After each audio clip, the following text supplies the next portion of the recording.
anh bắt cái bài đấy không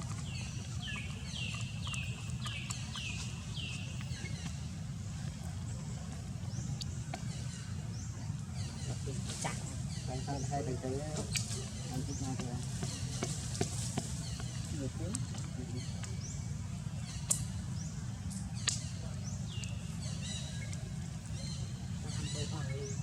ba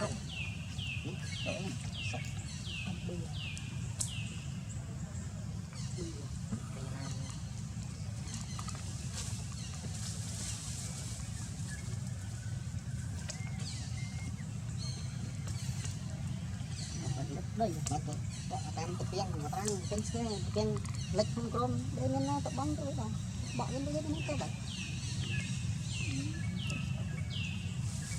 hay là chọi tôi đó băng cái tao nó đấy băng ấy tôi đó bỏ lên đây nó bỏ cái piang nó ra đó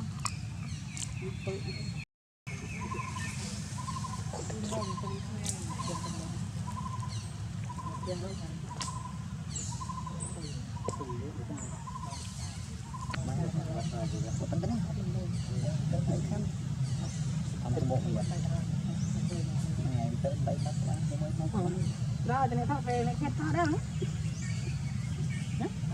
Rồi thì này thọ về này trung thọ đấy không? Thì chụp chụp bao giờ mình ri nghe đấy. Đi làm tại đây được thay anh nhân đi bóng thay răng đây. Ăn bé rồi chứ.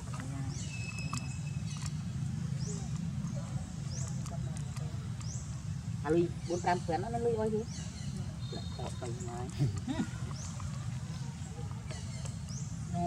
Anh lấy bao giờ à lui thay răng thay đi. Nó mơn tí mơn. Lui chênh mà chênh chắc nó có các bạn. Nó cái này à em. Bạn chập ba đó lui chi. Anh đi chết đen. Đây mình. Anh tranh thoát tiền của mới anh cái này quá. Đứng rồi.